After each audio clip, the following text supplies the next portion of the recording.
Hello friends, good evening. स्वागत है आप लोगों का एक बार फिर से वर्ल्ड ऑफ फिजिक्स में। दोस्तों, कल जो ऑनलाइन वाले भी बच्चे सुन लें, कल जो टेस्ट हुआ था उसमें जो 10 क्वेश्चन थे, शॉर्ट आंसर क्वेश्चन उसी तरह से आते हैं और वो कैपेसिटर से पहले तक के थे। इलेक्ट्रोस्टैटिक्स एक ऐसा यूनिट है जिसमें बहुत सारे क्वेश्चन हैं, तो इलेक्ट्रोस्टैटिक्स को अगर पढ़ना है तो आपको अच्छे से ही पढ़ना पड़ेगा। बीच बीच में पढ़ने से ना समझ में आता है ना उसका क्वेश्चन बनने का गारंटी रहता है, क्योंकि इतना ज्यादा क्वेश्चन है, कौन सा पूछा जाएगा आप बता नहीं सकते। तो सर काहेल पढ़ा रहे, इलेक्ट्रोस्टैटिक्स छोड़ देते, जिससे कंफर्म है वही पढ़ाइए, किसी से कंफर्म नहीं है। ठीक है, इलेक्ट्रोस्टैटिक्स पढ़ लेने से एक फायदा जरूर हो जाता है कि आगे फिजिक्स पढ़ने में थोड़ा आसान हो जाता है, क्योंकि इसका बार बार यूज होता है। अगर आप पढ़े हुए हैं तो आपको आसानी होगी, नहीं पढ़े हुए हैं तो आपको पता ही नहीं चलेगा दूसरा चैप्टर। तो ये सब बात है। दूसरी एक और बात मेरा ये मानना है कि टेस्ट में बैठ करके 10 क्वेश्चन का गलत आंसर लिखना भी ज्यादा अच्छी बात है टेस्ट ना देने से। बात समझ में आई? आप अगर गलत भी लिख रहे हैं और अपने मन से लिख रहे हैं तो इतना तो श्योर है कि आपका मशीन चल रहा है। और मेरा 100% मानना है कि अभी के बच्चों का एक बहुत निगेटिव बात जो है, वो अपने मशीन का उपयोग करना नहीं चाहते। तो मेरा कहना है कि सर हम अगर गाय का लेख लिखेंगे अपने से बैठ के तो फायदा है? हाँ है। कुछ नहीं कर रहे हो उससे बेहतर है बैठ के गाय पे लेख लिखो अपने से। पर इससे क्या हो जाएगा, हम बहुत बड़े 30 मार्क हो जाएंगे। तो कुछ नहीं करने से तुम कौन सा बहुत बड़े 30 मार्क हो रहे थे? ये करने से थोड़ा तो जरूर उससे बढ़िया होगे। हाँ, अगर आप उससे और बेहतर कुछ कर रहे हैं तब आप कीजिए, तब आप इसमें टाइम बर्बाद नहीं कीजिए। ठीक है, लेकिन अगर आप कुछ नहीं कर रहे हैं तो कुछ भी कीजिए। चलिए, हम लोग क्या पढ़ रहे थे? Capacitor and capacitance. पिछले क्लास में हमने बहुत कुछ बता दिया था, याद है कि नहीं याद है? हम अब उसको पूरा को रिपीट नहीं कर सकते हैं, आप खुद भी जानते हैं, नहीं तो फिर पूरा क्लास उसी चीज में चला जाएगा। बच्चा भागलपुर का है, वो मर भी जाएगा पर रेगुलर नहीं आ सकता है, चाहे वो क्रैश कोर्स तीसरी बार भी क्यों ना हो, रेगुलर नहीं आ सकता। क्योंकि अगर वो रेगुलर आता ही तब तो पढ़ने के लिए तो क्रैश कोर्स की जरूरत नहीं पड़ती, ये तो मेरा गारंटी। चाहे वो मेरे यहाँ आता या गांव के भी किसी टीचर के यहाँ जाता, इरेगुलरिटी ही उसको सबसे बड़ा दिक्कत पैदा करता है। तो हम आपसे रिक्वेस्ट करेंगे कि आप रेगुलर रहिए। ठीक है, चलिए। कैपेसिटर एक ऐसा डिवाइस है जो कि चार्ज जमा करता है। क्या जमा करता है? चार्ज। और जब किसी चीज को चार्ज की जरूरत होती है, यानी एनर्जी की जरूरत होती है, तो ये चार्ज उसमें फ्लो कर जाता है और उसको क्या मिल जाता है? एनर्जी।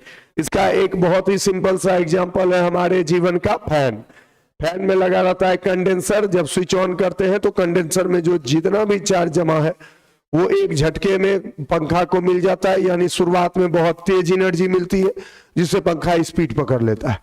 एक बार पंखा स्पीड पकड़ ले तो उसको अलग से फिर एनर्जी बहुत ज्यादा देने की जरूरत नहीं है। तो इसीलिए कैपेसिटर का जरूरत पड़ा। अगर कैपेसिटर नहीं लगा होता तो उसको स्टार्ट करने के लिए उतना एनर्जी मिलता ही नहीं, तो वो बहुत धीरे धीरे चलता, उस स्पीड पकड़ ही नहीं पाता, वो स्पीड पकड़ ही नहीं। क्योंकि स्पीड पकड़ लेगा तब नहीं भी देंगे तो कोई दिक्कत नहीं है। तो यहां तक हम लोग समझ चुके थे। अब दिक्कत हो रहा था क्या कि किसी भी ऑब्जेक्ट पे जब हम चार्ज जमा कर रहे थे तो उसका पोटेंशियल बढ़ रहा था। क्या हो रहा था? पोटेंशियल। और अगर पोटेंशियल बहुत ज्यादा हो जाएगा तो आग लगेगा, चिंगारी उत्पन्न होगी। तो इस चीज से बचने के लिए हम 2 कंडक्टर का यूज किए। भैया कितने कंडक्टर का यूज किए थे? बहुत बढ़िया, well done, very good, very.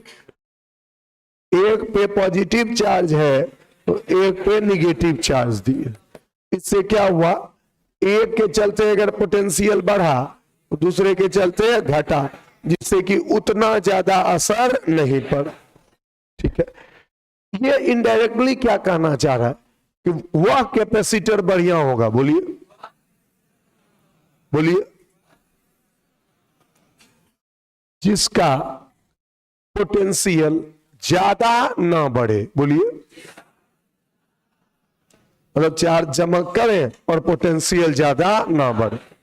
इस चीज के लिए भी हमने दो एग्जाम्पल लिया था तुरंत, किसमें 10 कूलम चार्ज दिए, 5 वोल्ट पोटेंशियल बढ़ा, और दूसरे में 30 कूलम दिए और 20 वोल्ट बढ़ गया। आई बात समझ में? तो इन दोनों में कौन कैपेसिटर आपके लिए लगता है बेहतर है, ए की बी? ए, क्योंकि कम 5 वोल्ट पर कितना हुआ 10, यानी 1 वोल्ट पे कितना बढ़ रहा है 2, यानी 1 वोल्ट बढ़ने पे 2 कूलम चार्ज जमा हो जाता। इसमें 1 वोल्ट बढ़ने पर 3/2 1.52, यानी कि बढ़िया कैपेसिटर जानने के लिए टोटल चार्ज जानने की जरूरत नहीं है, इकाई पोटेंशियल पर कितना चार्ज जमा होगा। बोलिए, तो इसीलिए उसको फॉर्मूला दिए C = Q/V। याद है सारे बच्चों को? C = और फिर एक बहुत इंपॉर्टेंट चीज बताए कि C डायरेक्टली प्रोपोर्शनल Q, ये सही है। C इनवर्सली प्रोपोर्शनल भी, ये सब गलत, यानी कि C Q और V पे डिपेंड नहीं करता। C उसके शेप और साइज पे डिपेंड करता है। किसके? कैपेसिटर के शेप और साइज। इतना सब चीज हम लोग पढ़ चुके थे, ठीक है। उसके बाद एक स्फीयर का भी कैपेसिटेंस निकाल लिए थे, याद आ रहा है? अच्छा देखिए, मजाक मजाक में भी पूरा दोहरा दिए कि नहीं दोहरा दिए? क्यों दोहरा दिए सर? साइंस है, जब तक हम ही दोहराएंगे नहीं ना, आपका शुरू नहीं होगा मशीन चलना। अगर सडनली इसके आगे कर देता, बोल रहा है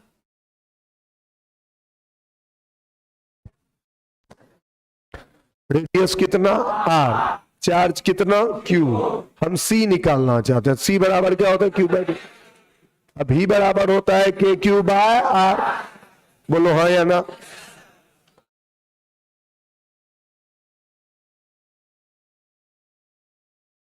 Q/KQ/R, Q कैंसल, C बराबर R/K।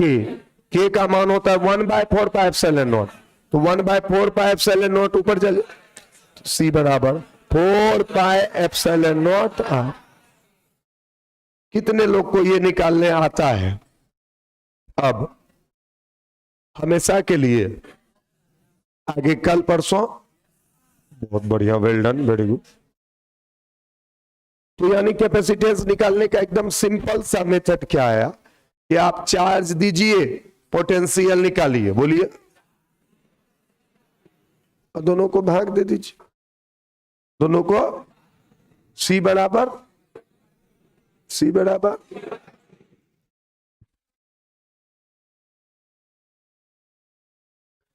ध्यान मेरे पे बनाए रखिए, क्योंकि मेरा ध्यान कैसा है पता है?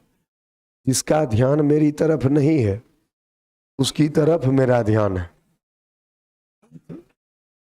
ठीक है। तो C बराबर क्या हो गया? अब इसका अगर यूनिट पूछा जाए तो कूलम पर वोल्ट, बोलो, और इसी को फैराड बोला जाता है। क्या बोला जाता है? फैराड। क्या बोला जाता है? तो कैपेसिटेंस का यूनिट क्या हुआ? फैराड। क्या हुआ? और जनरल यूज में जो हम लोग लाते हैं वो जैसे माइक्रो फैराड, क्या उसका मतलब हुआ 10⁻⁻6 फैराड। आई बात समझ में? 10⁻⁻6 फैराड, ठीक है। इसका सर आपको डायमेंशनल फॉर्मूला लिखने आता है सर? क्या इसका? जी हमको आता। आपको आता है क्या? नो नहीं। कितने लोग को इसका डायमेंशनल फॉर्मूला लिखने आता है? सीधा कम ऑन इंडिया, कड़कड़ा, ठीक है। कोई ऐसा जो इस दुकान का ग्राहक ना हो पुराना और उसको आता हो, उसको हम एक कलम गिफ्ट करेंगे अभी तुरंत। एक पेन गिफ्ट करेंगे। अगर कोई ऐसा स्टूडेंट मिल जाता है जो पुराना इस दुकान का सौदागर नहीं हो, सॉरी मतलब ग्राहक नहीं, और उसको आता हो, तो उसको हम एक पेन गिफ्ट करेंगे। कोई है? Please please. नो, कोई बात नहीं, ऑनलाइन में होगा क्या? ऑनलाइन में उसको उसको पेन का फोटो ये भेजना पड़ेगा व्हाट्सएप। ठीक, पेटीएम कर दे। पेन की बात चल रही है, पेन का इस सब में इतना दिमाग काम करे जो कैपेसिटेंस निकाले में कौन चल जाए, छोड़ो। एक पूरा पेटीएम कर दीजिए कि पेन खरीद लेंगे, तुम कैपेसिटेंस निकाल नहीं पाते हो, इसके बारे में कोई। हाँ हाँ हाँ, हो गए।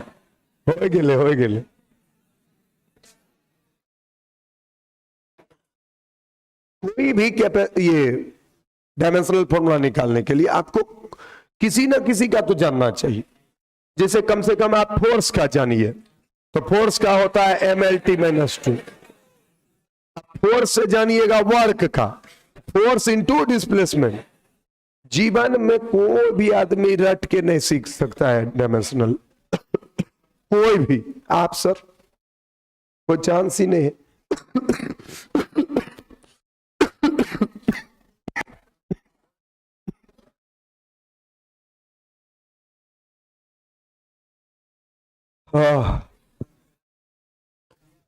फोर्स इंटू डिस्प्लेसमेंट, फोर्स का M, डिस्प्लेसमेंट का, फोर्स का M ने MLT-2 और डिस्प्लेसमेंट का L, तो बन गया ML2T-2। लग लो।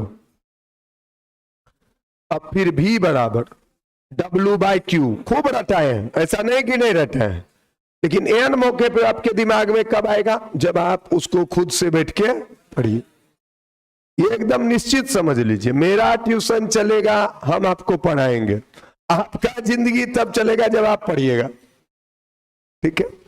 W/Q, तो W के लिए तो ML2T-2 हुआ, और Q के लिए AT, तो हो गया ML2T-3A-1। अब C बराबर Q/V, तो C का जब लिखना है तो Q का तो AT लिखेंगे, अब बटे ML2T-3A-1। अभी सबको ऊपर ले जाएंगे, M-1 L-2 T4 A²। Sir ये सब रट नहीं पाएंगे। अगर रट पाना होता तो तुम रट लेता, कभी नहीं रट पाओगे। तो सर ये सब क्यों? हम कई बार बोले हैं कि आप फिजिक्स के स्टूडेंट हैं, तो आपको फिजिक्स का बेसिक फॉर्मूला हर वक्त याद रखना पड़े। उसमें ई वाला चलता है, कौन वाला? रिवाइजिंग नहीं। जैसे कि एफ के बारे में, एफ बराबर MA के लिए रिवाइजिंग, ये गलत बात। एक्सेलरेशन, कार्य कर रहे ई, वेग में परिवर्तन की दर को त्वरण कहते हैं। पावर का बोल रहे थे, कार्य कर रहे, वेग में परिवर्तन की दर को त्वरण कहते। तो ये जो बेसिक चीजें वो आपको 9th में इसीलिए तो पढ़ाया गया था कि तुम ये सब सीख लो तब जाना 11th 12th में, हाँ या ना? तो आप 9th में तो नहीं है याद रखे, फिर 11th 12th में आए, वहां भी याद नहीं कर रहे। तो आप सोच रहे बिना उसके ही काम हो जाए, होता? चलिए कोई तकलीफ नहीं है, हम जितना बताना था एक बार बता दिए। C बराबर क्या आ गया? M-1L, ठीक है।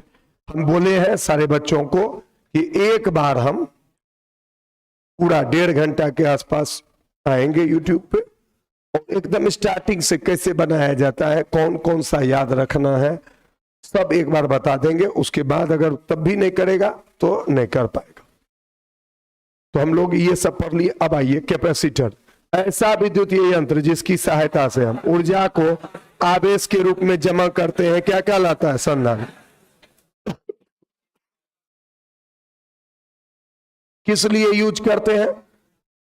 जिसको स्टार्टिंग में ज्यादा पावर चाहिए, बोलो।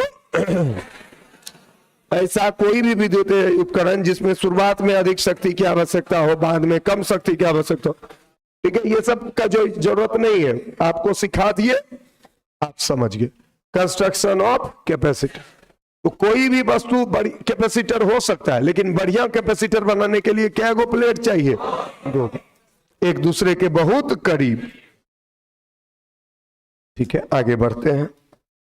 Types of capacitor, parallel plate, spherical और सिलिंड्रिकल। फिर से बोलो।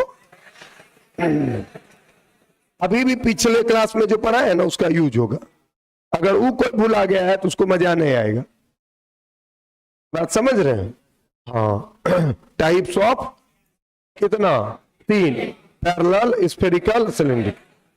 ये सब जो है ये दो वाला है, 2 कंडक्टर वाला। कितना कंडक्टर?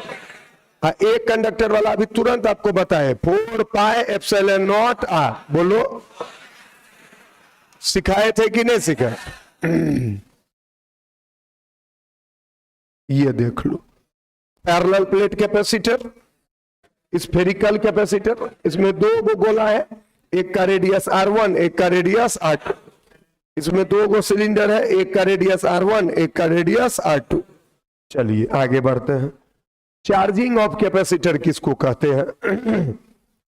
अब कैसा भी कैपेसिटर ले लीजिए, मान लिया जाए पैरेलल प्लेट कैपेसिटर ले लीजिए, यानी एक लोहा का टुकड़ा ये है, एक ये है, इसको बैटरी से जोड़ दिए, बैटरी से चार्ज जाने लगा, क्या होता है बताते हैं।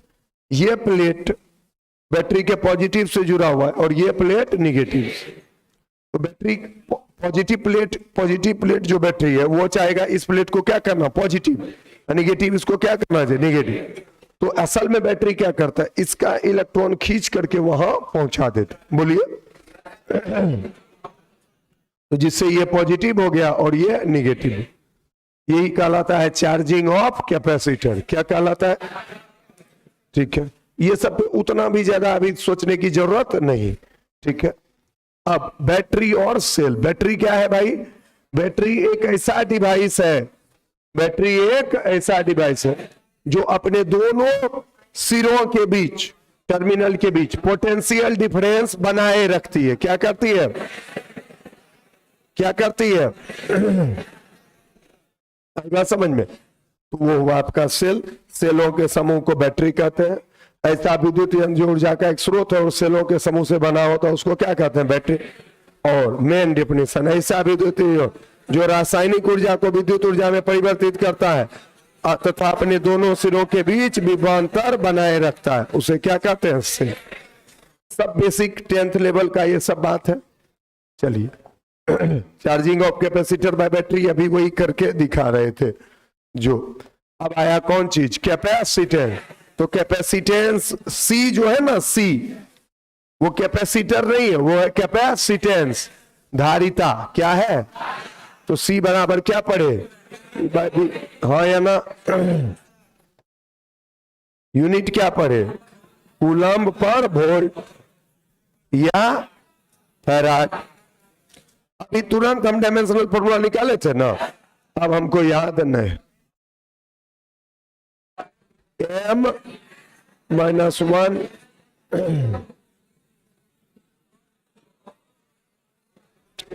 सर याद तो था, मेहनत किए, थोड़ा याद आ गया। ठीक है, अभी तुरंत बनाए थे इसलिए याद हमको भी नहीं है, याद आपको भी नहीं होगा। बनाने जानिएगा बना लीजिएगा, नहीं बनाने जानिएगा नहीं बना के आइएगा। ए स्क्वायर होगा, देखना नहीं है, नहीं याद रहे तो थोड़ा मिल गया प्रूफ, याद नहीं था। -2 लिख दिया, गलती हो गया, 0 ही आएगा सर, हल्का माइनस से 0, तनी को तो टुकड़ा हटा के दू नहीं नंबर हमको नहीं देगा, 0 ये देगा। ठीक है, capacitance of a single spherical. क्या निकालने सिखाए कि नहीं सिखाए? भुला गए। कितने लोग को याद है कि ये अभी सिखाए हैं? ये सीधा हाथ उठाइए। बहुत बच्चा के दिमाग से निकल गया, जबकि अभी तुरंत बताए। पता चला आपको? नहीं लिए थे?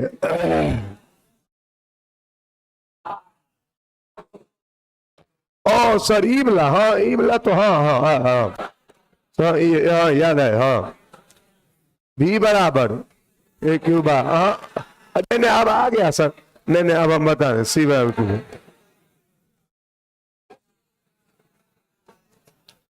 By 4 pi epsilon not C directly proportional R. ठीक है, कोई तकलीफ?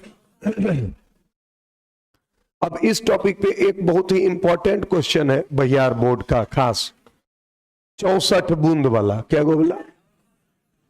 तो प्लीज हम एक बार बताइए देते हैं, आप भी क्या याद रखिए। कहता है एक छोटे बूंद की धारिता, इसका जो सी है वो है 5 माइक्रोफैराड। कितना है? ऐसे ऐसे ऐसे ऐसे 64 बूंद से मिलकर बने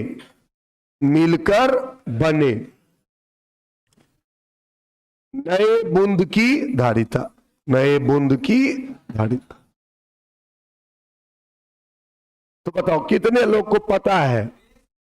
कितने लोग को पता है? हाथ उठाना था खाली। कितने लोग को पता है? इतने लोग। कितने लोग बनाने जानते हैं? सच्चे में जाना चाहिए, क्या ना कहना क्या है, क्या बता लिखो सेटिंग। ठीक है, बढ़िया है, बताया क्यूब करके 500 गुना हो जाए। लेकिन कहां से ऐसा हुआ ये वाला जल्दी से थोड़ा। एगो का कितना है? मान लीजिए कि इसका रेडियस हो आर, कितना हो? तो यानी कि 4 पाई एप्सिलॉन नॉट आर बराबर कितना दिया हुआ है? 5 माइक्रोफैराड। कोई तकलीफ? अब जो नया बूंद बना वो कितना बूंद से बना? 64। तो सर जी 64 में 5 से गुना कर देते हैं? नहीं, आयतन 64 गुना हुआ है। क्या हुआ है? रेडियस 64 गुना कौन सी हुआ है? आयतन। तो कैपेसिटेंस रेडियस पे डिपेंड कर रहा था कि आयतन पे? रेडियस पे। किस पे डिपेंड कर? रेडियस। अगर आयतन पे डिपेंड करता तो आयतन 64 गुना होता, कैपेसिटेंस भी 64 गुना हो जाता, लेकिन ऐसा नहीं। तो भैया इसका आयतन कितना हो जाएगा? अब मतलब रेडियस, तो आयतन हो गया 64 गो छोटका बूंद। अरे हाँ या ना? तो 64 छोटका बूंद से मान लिया जाए एक जो बड़ा बूंद बना उसका रेडियस मान लो आर डैश। हाँ या ना? तो यानी कि 64 गुना इसका वॉल्यूम कितना होगा? 4/3 पाई आर क्यूब। ये क्या हो गया? 64 छोटे बूंद का आयतन। बोलो, एक बड़े बूंद के आयतन के बराबर होना चाहिए कि नहीं? अरे नहीं सुनाई दिए, तो उसके लिए लिखोगे 4/3 पाई आर डैश क्यूब। ये बात कितने लोगों को समझ में आया? सही से बोलो। 64 को छोटका, 64 मग पानी दिया, एगो बाल्टी भरा, तो क्या कहोगे? 64 मग का वॉल्यूम किसके बराबर है? एक बार तो 64 छोटकी बूंद मिलके एगो बूंद बना, तो आयतन क्या होगा? बराबर होगा। बराबर कर दिए। अब 4/3 पाई 4/3 पाई कैंसल। हमको क्या चाहिए? R dash. इसका क्यूब रूट पहना दीजिए। तो 64 आर क्यूब पे क्यूब रूट पहना दे और इधर लिख दे आर डैश। 64 का क्यूब रूट हो गया 4, 4 चौके 16 चौकी 64, और आर क्यूब का क्यूब रूट हो गया आर। तो आर डैश बराबर कितना आ गया बबुआ? 4r। कितना आ गया? 4। तो अब अगर इसका कैपेसिटेंस लिखेंगे, किसका? इसका, तो लिखेंगे 4 pi epsilon not R dash. बोलो, अब आर डैश किसके बराबर है? 4। तो 4 पाई एप्सिलॉन नॉट 4r। बोलो हाँ या ना? 4 को बाहर कर ले, बोलो भाई, इंटू आर कर देते हैं, आप बगल में कौन सी कर देते हैं? 4। अब इसका मान कितना दिया हुआ है? 5। बोलो भाई, तो बराबर 5 माइक्रोफैराड गुना 4। तो बराबर कितना हो गया 20 माइक्रोफैराड। कितने लोग से अब कॉन्सेप्चुअली बन पाएगा? पहले क्या निकालिएगा रेडियस। अब यही 164 के जगह पे 64 के जगह पे 125 बूंद हो जाता, तब हो जाता आर के जगह पे 5। सोचो नहीं, 64 के जगह 125 आ जाता, बाकी सब क्यूब रूट होता तो क्या होता 5 5 5 25। हाँ सर जी तो बड़ा मजेदार है। उसके बाद सर 216 6 56 6, अरे ठीक है सर 1000 10 5 5। ओहो सर तब तो कोनो भी निकाल लेना, कोई तकलीफ। कैपेसिटेंस ऑफ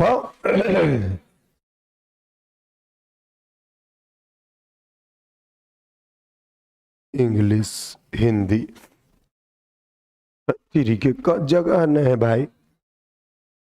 चलो अब हम लोग कौन सा कैपेसिटर पढ़ेंगे? Spherical capacitor. अभी तक सिंगल स्फेयर वाला पढ़े थे। कौन वाला पढ़े थे? आप कौन वाला पढ़ेंगे?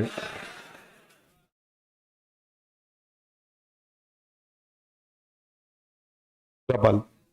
को तकलीफ?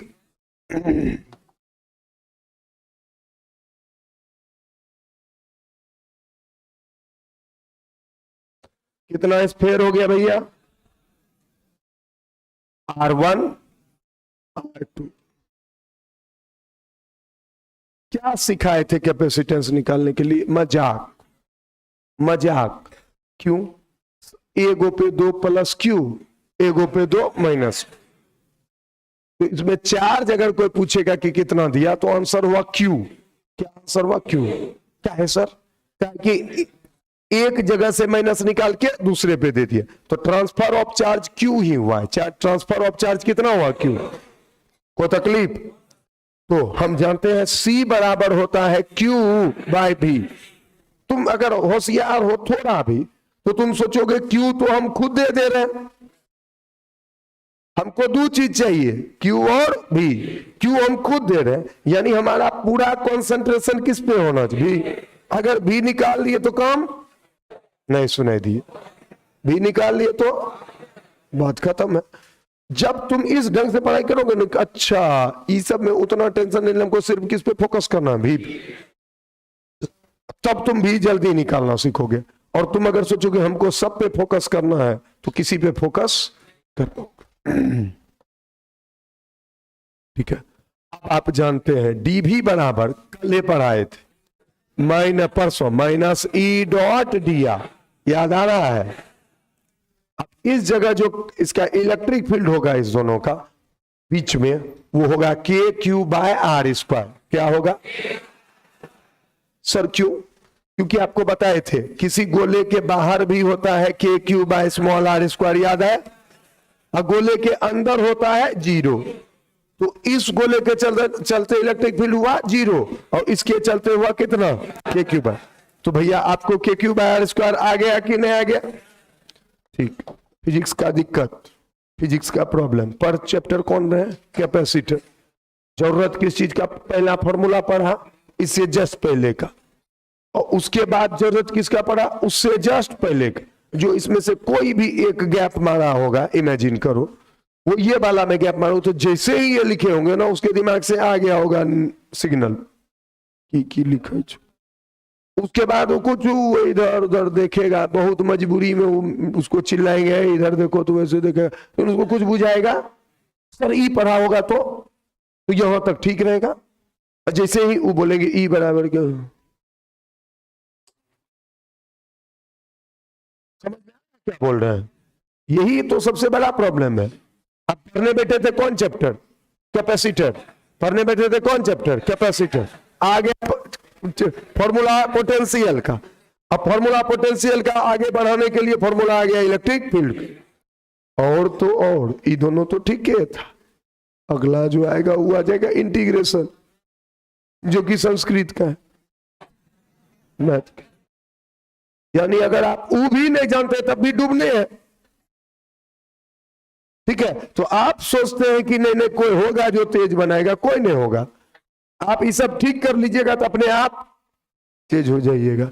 आओ डीवी बराबर ई के जगह पे minus A Q by R square D R. अब ये कहां से कहां तक, R1 से R2, तो इंटीग्रेशन मार दो,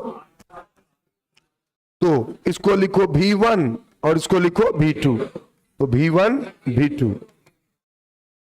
R1 R2 के क्यू बाहर आ जाएगा minus D R by R square.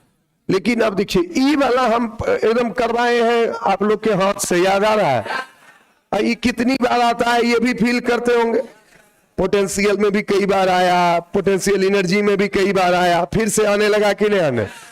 तो मेरे कहने का मतलब अगर बच्चा बायो का भी है, अगर वो सोचेगा कि नहीं भाई कम से कम इतने को इंटीग्रेशन हम याद रख लें, तो उसको आगे पढ़ने में फायदा होगा कि नुकसान होगा? फायदा होगा। R1 से R2 dV, तो ये हो गया V1 से V2 माइनस के क्यू, और इसका होता है -1 बाय R, याद आ रहा है ना? R1 से R2 minus minus cancel, V2 minus V1 बराबर के Q 1 bye R2 minus 1 bye R1।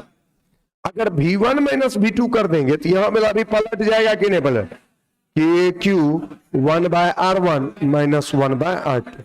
कितने लोगों को यह समझ में आया और कितने लोगों को यह फील हुआ कि ये इस चैप्टर का चीज नहीं था, ये पिछले चैप्टर का चीज था? कंफर्म? आपको शौक लगेगा कि इस चैप्टर में आपको खाली भाग देना है, बाकी सब चीज पिछले चैप्टर का। भी का माना यही हो गया पोटेंशियल डिफरेंस, क्या आ गया? तो C बराबर Q बाय पुटा पुटवल के क्यू। अब इसको R1 R2 लघुत्तम ले लिए, R2 माइनस R1, के जगह आया 4 पाई एप्सिलॉन नॉट, ऊपर गया 4 pi epsilon not R1 R2 by R2 minus. This is called capacitance of spherical capacitor। देखिए इस चैप्टर का ये और इस चैप्टर का ये, यानी फॉर्मूला याद रखना और भाग देना वो इस चैप्टर का है, अब बाकी पिछले चैप्टर का। तो आशा करते हैं कि आप लोगों को आएगा, हाँ या ना? नहीं सुनाई दिए, ठीक। तो C बराबर 4 पर। अब यहां एक आपको थोड़ा हिंट दे देते हैं, हमेशा नीचे में ई देने में बच्चा मिस कर जाता है, कभी R1 माइनस R2 उसको याद रह जाता है, कभी R2 माइनस R1। हमेशा बड़का माइनस छोटका, यानी कि कैपेसिटेंस कभी निगेटिव नहीं हो सकता। बोलो, तो अगर छोटका में बड़का तुम घटा दोगे तो निगेटिव हो जाएगा कि नहीं? तो तुमको चिंता नहीं करना है, तुम खाली इतना 4 pi epsilon not R1 R2 याद रखो, नीचे हम दोनों घटाव करना, बड़का माइनस छोटका, बात खत्म। ठीक। सर लैंग्वेज माना कि 2 स्फीयर है, कंसेंट्रिक है, जिसका रेडियस R1 और R2, एक पे प्लस क्यू चार्ज है, दूसरे पे माइनस क्यू चार्ज। हमें इन दोनों के बीच पोटेंशियल डिफरेंस निकालना है, और उसके बाद C equal to Q by भी का यूज करके कैपेसिटेंस ज्ञात। ठीक। आप रेगुलर किए हैं क्लास 2-3 दिन पिछला? बस अच्छा, आप बताइए, आपको पता चला था कि नहीं आया था? लेकिन हम सवाल, इसके बगल में ये भी बैठा हुआ था, इससे हम सवाल नहीं पूछे क्योंकि चेहरा सब बताता है।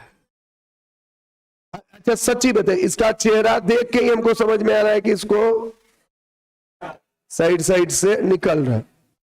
क्यों निकल रहा है? अब ये तो एक तो क्रैश कोर्स आया है, ऊपर से अच्छा ये सिखाए थे कि नहीं सिखाए थे?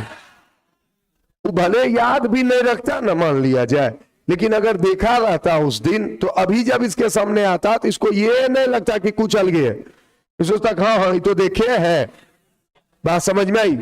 अरे तुम्हारा दिमाग एक चीज सोच के ना हैंग मार जाएगा। पूछो क्या? सच्ची, अगर तुम शांत मन से सोचोगे तुम्हारा दिमाग सच में हैंग मार जाएगा। लॉज में जाना सोचना। हम भी फिजिक्स पढ़ाते हैं, भैया भी फिजिक्स पढ़ाते हैं, मंझले भैया भी फिजिक्स पढ़ाते हैं, संजले भैया भी फिजिक्स पढ़ाते हैं, ठीक है सब। हाँ है, ढेरी है, जिंदाबाद। सब भाई फिजिक्स पढ़ाते हैं। सब भाई का काहे चलता है ट्यूशन?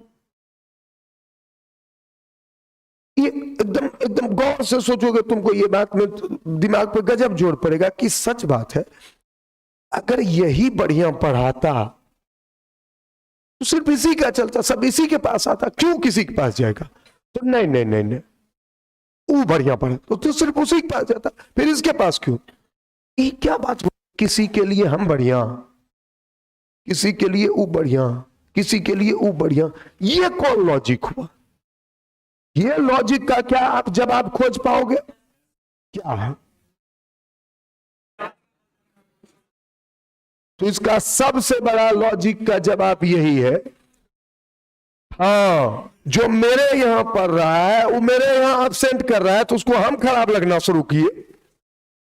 जो वहां पढ़ रहा है वो वहां एब्सेंट कर रहा है तो वहां खराब लगना शुरू हुआ। तो अब क्या होगा? अभी जैसे 11 चल रहा है ना, 11th का मार्केट अभी है, अब 12th आएगा। अभी क्या होगा? आपको आश्चर्य लगेगा सोच के, यहां से उधर शिफ्ट करेगा, यानी कि अपने वाला को हम बढ़िया नहीं पढ़ाए, ठीक है, लेकिन अब वो कंफर्म बढ़िया पढ़ाएगा, गारंटी हो चुका है।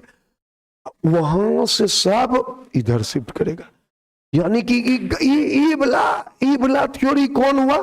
कि अपना जो मेरा स्टूडेंट है उसको हमने अच्छा पढ़ा रहे, वो लोग को फोन कर, तोरा सबका अच्छा पढ़े, एकरा नहीं पढ़े ना, एकरा ना, एकरा सबको फोन के कुए कह रहे छे ना, हमें अपना लगने ना, तो अभी हमरा ये में होता है कि नहीं होता है?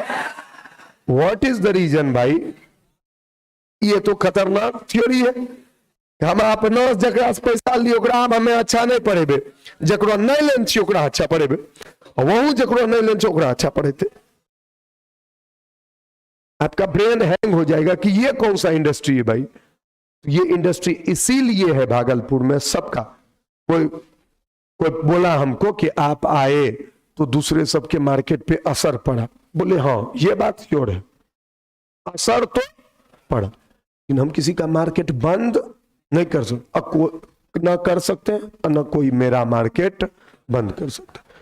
जब तक भागलपुर में जो स्टूडेंट आएगा वो पढ़ने वाला नहीं आएगा तब तक किसी का मार्केट बंद नहीं होगा।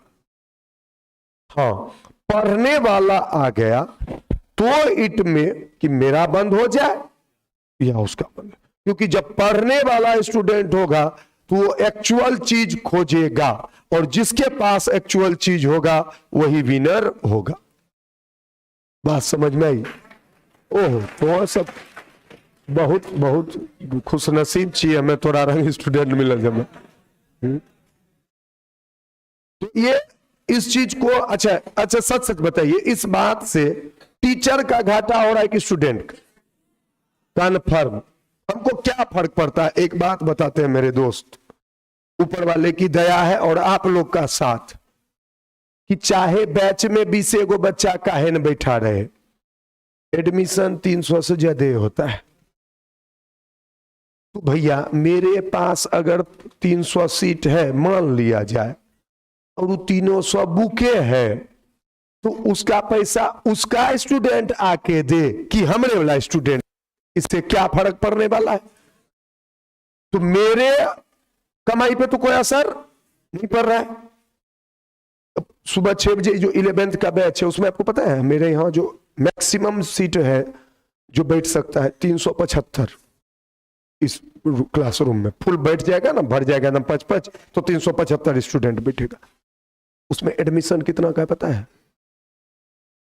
लगभग 500। तो फिर हमको घाटा कहां है? तुम पैसा दे के नहीं ना हो, हम दूसरे को दे देंगे वही वाला सीटवा, ठीक है तुम आओ, तुम भी नहीं आओगे कोई बात, जाओ दूसरा आएगा। तुम्हारा तो सेंस काम करना चाहिए ना कि इसमें मास्टरबा का कहाँ घाटा हो रहा है, मास्टरबा को तो पैसा मिल ही रहा है। 12th के 9 बजे वाला बैच में 450 एडमिशन है कन्फर्म, बैठने का जगह है 450। तो इन बातों से किसका घाटा हो रहा है? स्टूडेंट का घाटा हो रहा है। ये बात स्टूडेंट जब समझेगा, अब स्टूडेंट क्या सोचता है, स्टूडेंट देखिए चपटा स्टूडेंट के बारे में लास्ट बात बोल रहे हैं, फिर अगला बता देंगे। चपटा स्टूडेंट क्या सोचता है, हमारा पैसा के घाटा लग लो, इसीलिए वो चपटा है, उसको विद्या का घाटा लगा। लेकिन वो इतना हड्डा होता है कि वो इस बात को पकड़ नहीं, वो सोचता कि मेरा 4000 डूब गया ना, तुम्हारा साल डूब गया रे बाकल, तुम्हारा बुद्धि डूब गया। 4000 तो फिर कमाया जा सकता है, सालवा रिटर्न करके दे दो 2022 एक बार फिर से, हम एक बार और कमा लेते हैं प्लीज। तो तुमको जिस चीज का घाटा लगता है तुमको उसका एहसास नहीं है, तुमको लगता है इसको फायदा हुआ है रुपया का तो हमको घाटा हुआ होगा रुपया का। गजब, हमको फायदा हुआ रुपया का लेकिन तुमको घाटा हुआ समय का, तुमको घाटा हुआ विद्या का, तुमको घाटा हुआ नॉलेज का। बात समझ में आई? चलिए अब आगे बढ़ते हैं। अब अगला सर, अगला क्या है? Capacitance of cylindrical capacity, capacitance of, ठीक है। आपको कसम खाना पड़ेगा कि आपको क्लास नहीं छोड़ना, और अगर छोड़ना है तो छोड़िए देना है, फिर दूसरा देंगे सीट, कुछ माल मटेरियल भी आएगा। कैपेसिटेंस ऑफ, तो उसमें दो गो क्या था, स्फीयर, इसमें दो तो क्या है, बोलो हाँ या ना। चलो मेरे प्यारे दोस्तों, फिर इसमें यूज आएगा, देखिएगा आप पीछे का,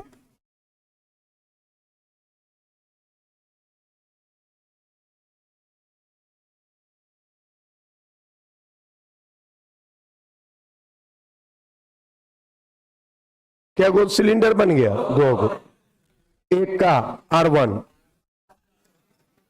एक का, अच्छा सोचिए ये सब बात तो पिछले से एकदम हूबहू मैचिंग मैचिंग चल रहा है, चल रहा है।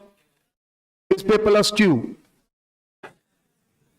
मैचिंग मैचिंग, C बराबर मैचिंग मैचिंग, Q हम ही दिए हैं, निकालना क्या है V। अब आइए पिछला चैप्टर, मैचिंग मैचिंग, DV बराबर minus E dot DR, matching matching. कोई तकलीफ?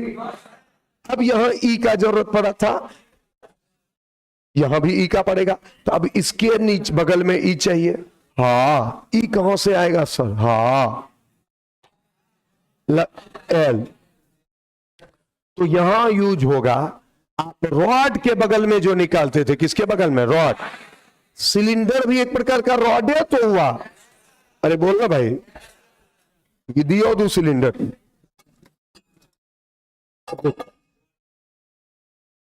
ये क्या है? ऐसे देखो तो सिलेंडर, ऐसे देखो तो रॉड, हाँ या ना? तो इसका इलेक्ट्रिक फील्ड जानते हो, lambda by 2 pi R epsilon not. क्या आ गया? गॉस का यूज की नहीं आ गया? गॉस लॉ में पढ़ल का कहीं, तो डीवी बराबर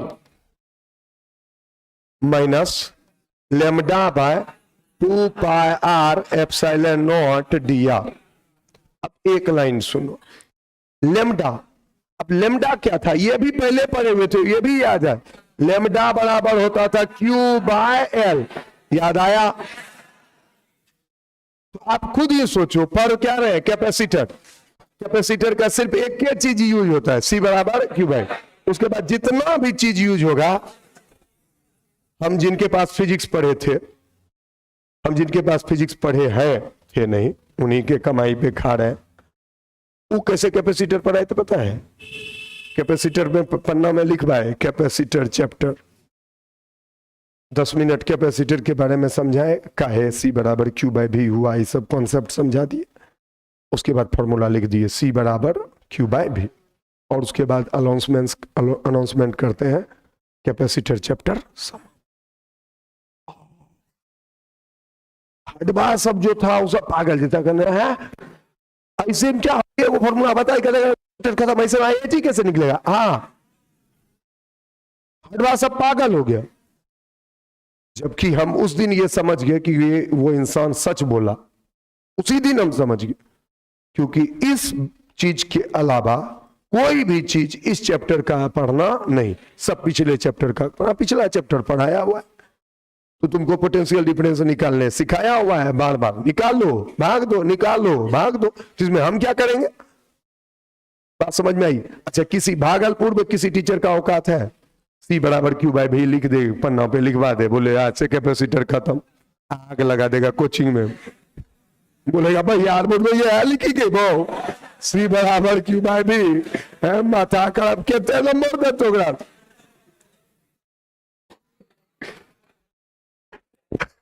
है किसी का हिम्मत? आप ही बताइए। वो तो खूब तिलार तिलार के एक एक चीज को पूरा लमार लमार के पढ़ा, हम दिलो भर लियो कॉपी। ये आया लेमडा बराबर क्यू बाई एल। जो भी हो, तुम स्टूडेंट हो इसलिए तुमको उतना मजा नहीं आता होगा मेरा बात सुन सुन के। बाकी लोग जो भी सुनता है बहुत मजा लेता है, तुम लोग इसलिए नहीं ले पाते होगी कि कहीं ना कहीं बात घूम फिर के तुम ही पे आ जाए। अब तुम अपने ये पे क्या बार हंसोगे?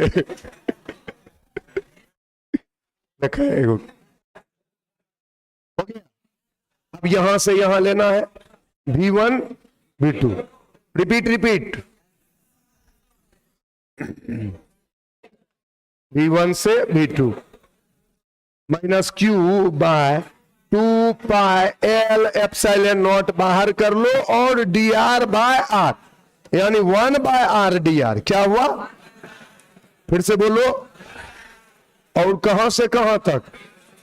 R1 से R2 तक।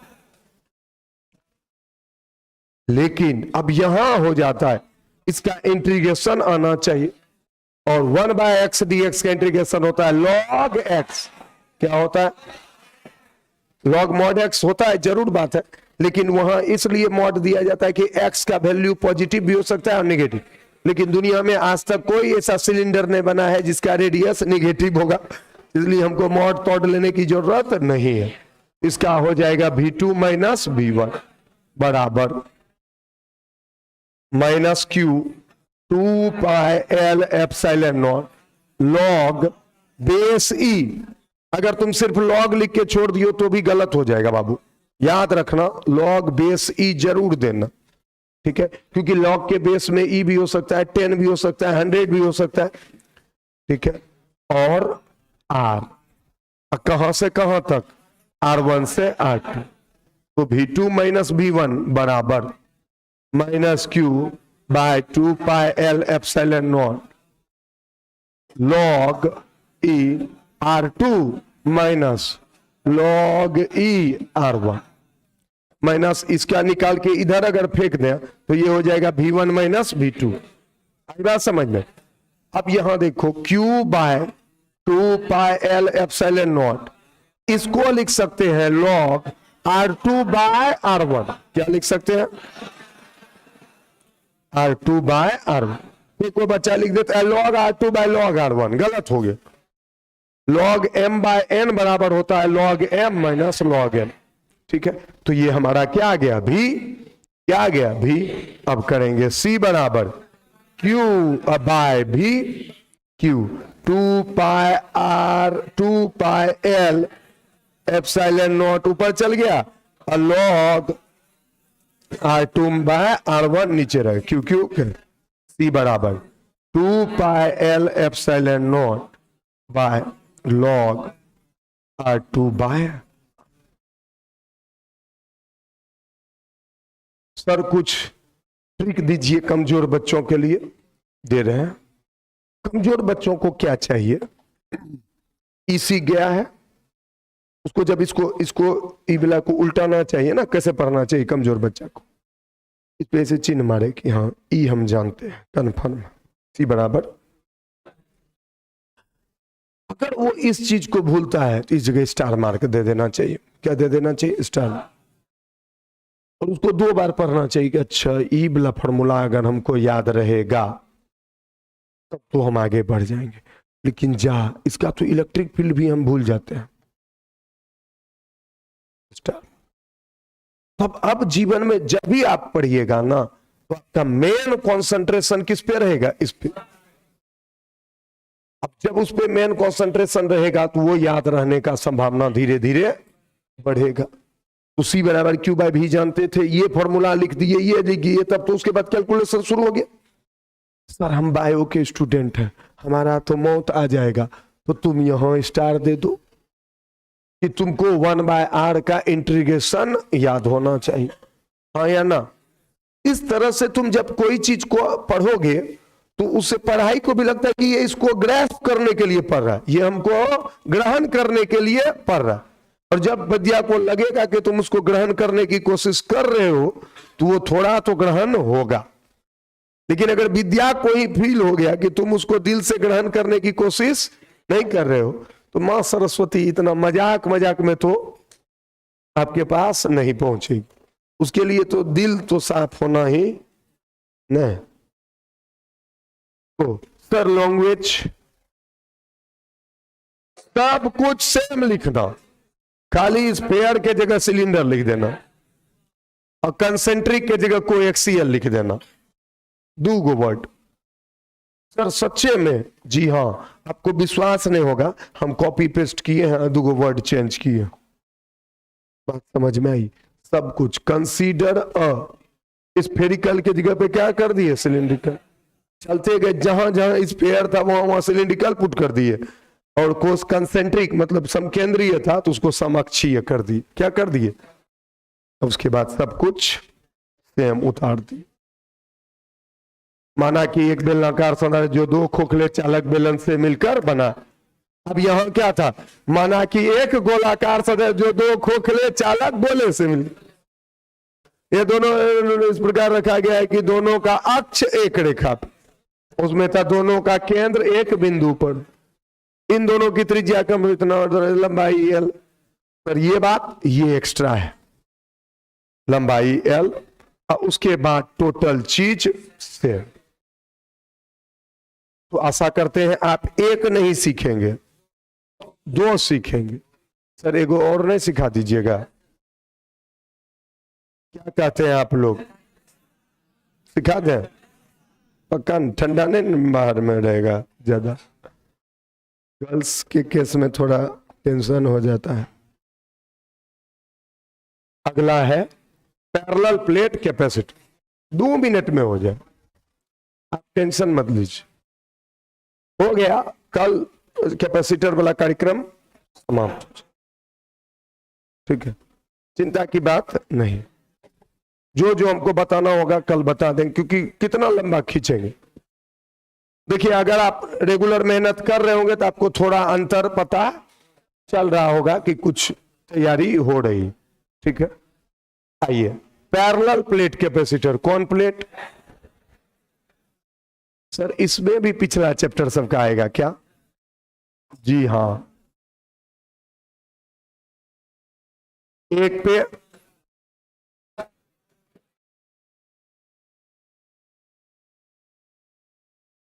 प्लस क्यू माइनस क्यू, और दोनों के बीच इलेक्ट्रिक फील्ड, दोनों के बीच electric field V1 V2। C बराबर कोई तकलीफ? यानी हमको सिर्फ भी निकाल लेना, बात खत्म हो जाएगा। तो भी निकालने के लिए हम लोग फॉर्मूला लिखेंगे dB बराबर माइनस ई डॉट दिया। सर जी अब ई क्या लिखे? प्लेट के बगल में इलेक्ट्रिक फील्ड पढ़ाए थे कि नहीं पढ़ाए थे? सिग्मा बाय, हाँ देखो तो पतले चादर के बगल में था सिग्मा बाय 2SL, लेकिन प्लेट के बगल में था सिग्मा बाय एप्सिलॉन नॉट। क्या था? तो असल में अकेला अकेला अगर दोनों का पूछोगे ना, तो इसका भी है सिग्मा बाय 2 और इसका भी है सिग्मा बाय 2, लेकिन दोनों का डायरेक्शन क्या है? सेम। तो sigma bye 2 plus sigma bye 2 बराबर सिग्मा बाय एप्सिलॉन। कितने लोग को यह बात समझ में आई? तो बीच का इलेक्ट्रिक फील्ड आ गया कितना? सिग्मा। यहां लिख देते हैं, क्योंकि E बराबर सिग्मा बाय एप्सिलॉन। तो एरिया क्या ले लिए? ए, और E भी जानते हैं, चूंकि सिग्मा बराबर क्या होता है? Q बाय ए। इस सब पीछे का है कि नहीं है? अब इसको पुट कर दीजिए, minus sigma by epsilon not dr। तो डी भी बराबर minus sigma by epsilon not. Sigma की जगह पे Q बाय ए पुट कर दें, Q by A epsilon not dr, V1 से V2। अब ये सर इस डिस्टेंस को मान लो d। क्या मान लो? फिर से बोलो d। तो फिर तुम यहां पे एकदम खुशी खुशी लिखो 0 to d। क्या लिखोगे? यानी कि ये जो डिस्टेंस कहां से शुरू हुआ है? 0 से शुरू हुआ है और d। इलेक्ट्रिक फील्ड पूरा यहां से वहां 5 मीटर है, तो यहां से वहां जाएंगे तो 0 से 5 मीटर जाएंगे कि नहीं? वही वाला बात है। तो V2 माइनस V1। सर ये जो आप बार बार V2 माइनस V1 लिखते हैं, हम बायो के स्टूडेंट हैं, नहीं समझते हैं। dx का इंटीग्रेशन होता है x, तो dv का भी होगा v।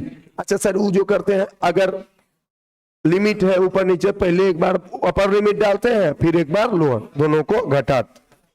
ठीक है, तो V2 minus V1 minus Q by A epsilon not dr, r 0 से d, तो dA आ जाएगा, माइनस इधर आएगा तो क्या आ गया? V1 माइनस V2 बराबर Q by A epsilon not d।